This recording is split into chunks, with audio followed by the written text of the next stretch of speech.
Creative Roots is a project produced by Imrana Mahmood, commissioned and presented by Revolution Arts and supported by Inspire FM and Arts Council England. Revolution Arts is a small but mighty arts organisation based in the Marsh Farm area of Luton.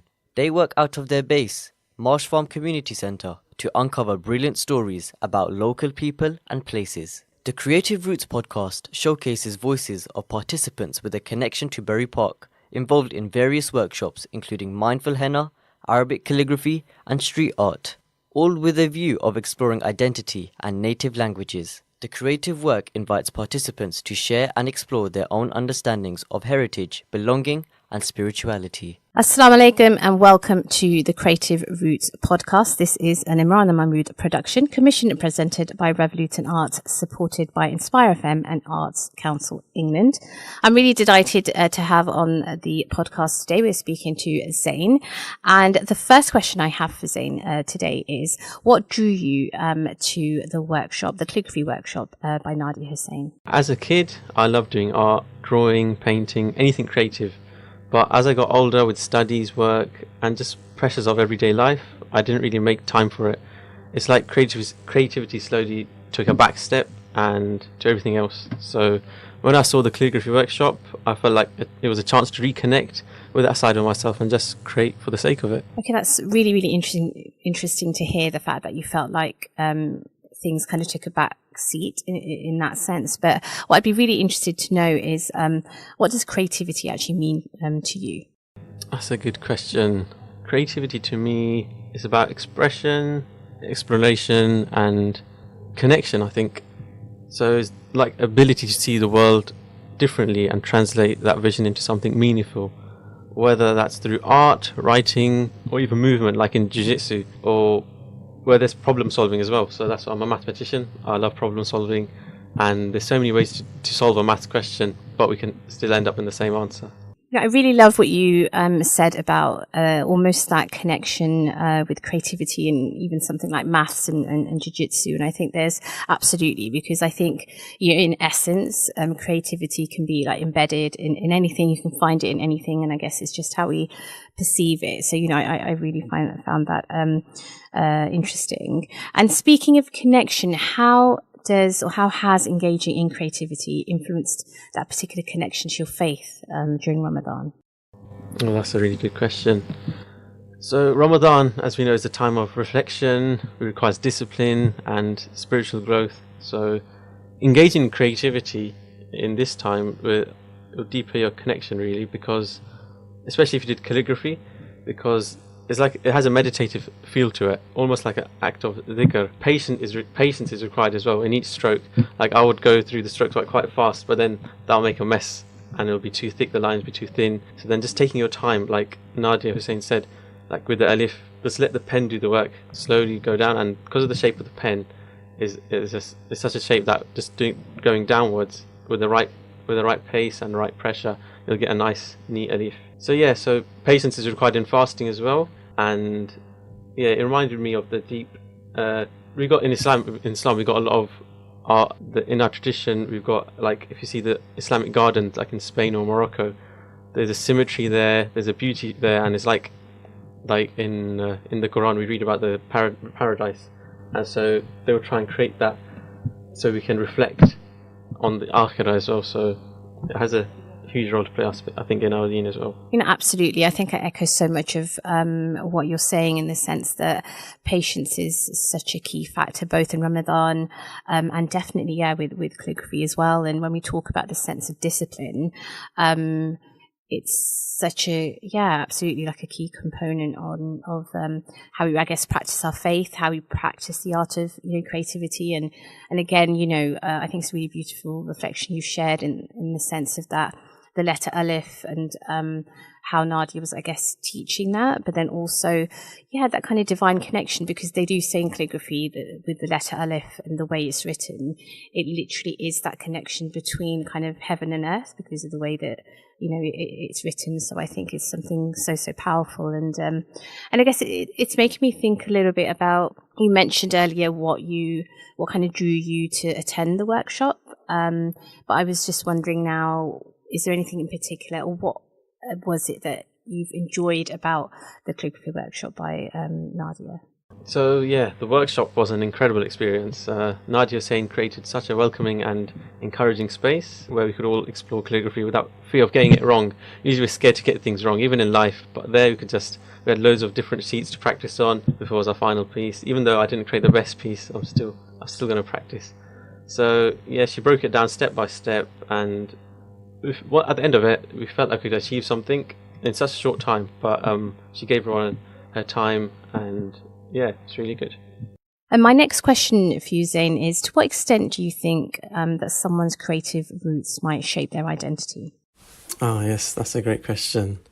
So I think creativity, it's like a fingerprint. It's so personal. The way someone grows up, the art they're exposed to, the stories they hear, and even the struggles they face all shape their creative lens. So, for example, a person raised in a culture with rich storytelling traditions might express themselves differently than someone whose creativity, was shaped by rebellion or survival. It's not just about what you create, I think it's how it connects to who you are. So for me personally, creativity has always been tied to purpose. It's a way to communicate, to connect, and sometimes to make sense of things that words alone just can't explain. And I felt this deeply in my jiu-jitsu journey. It's not just a sport, it's an art. So the way I move, the way I problem solve on the mat, the way I adapt to different situations, it's all a form of creative expression. So you could say no two people spar the same way in jiu-jitsu, just like no two people express themselves the same way. So our creativity, whether in movement, art or storytelling, is shaped by our roots, our experiences, and what we carry within us, really. So, when it comes from a real place, you can feel its authenticity. It carries a piece of who we are. I think definitely, this idea of self-expression, how that manifests itself is really important to understanding, actually, I guess our inner selves to some extent. And I think what you're saying about, again, that example of jiu-jitsu and how our body moves. And, again, coming back to what you alluded earlier in terms of creativity being like a fingerprint, that everyone is different, really similar to how somebody in jiu-jitsu might spar differently. And, that kind of uniqueness, I think, is is a really lovely way to talk about self-expression and creativity. And I think that, again, that sense of connection and definitely, lived experiences is such an important factor when we talk about creative roots, when we talk about, our identity and how those things intersect.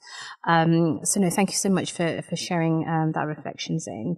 So I guess my last question is kind of a broad one, but because Inspire FM this year, their theme is of peace and unity, it was making me really think about, the current socio-political climate and the fact that, that there is so much going on in the world, but how maybe we can potentially use creativity to enable that sense of, peace and unity in the world, especially, I guess, in the context even, in Luton and the work the Revolution Arts are doing, because they want to be able to work with grassroots communities in a meaningful way. And I guess that's part of the reason of this kind of Creative Roots project and the podcast itself. So it's this idea of how we can kind of enable these safe spaces to be creative for self-expression and ultimately, I guess, bring communities together. So yeah, what are your thoughts in this sense of how, we might use creativity to enable that peace and unity? This question hits really deep. In times of pain and injustice, it's really easy to feel powerless. But creativity has always been a tool of, I think, resistance, healing and connection. I think about how some of the great Sahaba, such as Hassan ibn Thabit radiallahu anh, if people don't know about him, they should read up about him, because mashallah, he would defend the Prophet using his poetry and inspire the Ummah. And today, creativity, whether through art, music, or even social media, can be a way to remind the world of our shared humanity. When we see a painting or hear a poem or even watch a film that captures the suffering of innocent lives, it does some things that news headlines can't.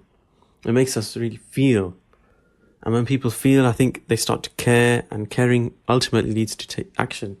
So for me, creativity is a way of holding on to hope, even in the darkest times like we're experiencing now with what's happening in Gaza and Palestine. It reminds us that beauty, resilience and faith always exist, and sometimes that's what keeps us going. I think what you shared is so deep and profound. And I think, this idea of beauty, resilience and faith that you spoke about definitely will resonate with so many people that are, listening in. And, I think absolutely it is so instrumental, I think, in the fact that we are able to use creativity, I guess, not just for a sense of joy, but using it as a means of upholding that sense of kind of social justice. And yeah, absolutely, such a important way to resist, like you said. And, I think there's so many things to think about profoundly, and especially in the month of Ramadan, I think it's really great to have this opportunity to talk about these things as well. So thank you so much, Zain, for your time, for being part of the Creative Roots podcast. This Creative Roots podcast is an Imrana Mahmood production, commissioned and presented by Revolution Arts, supported by Inspire FM and Art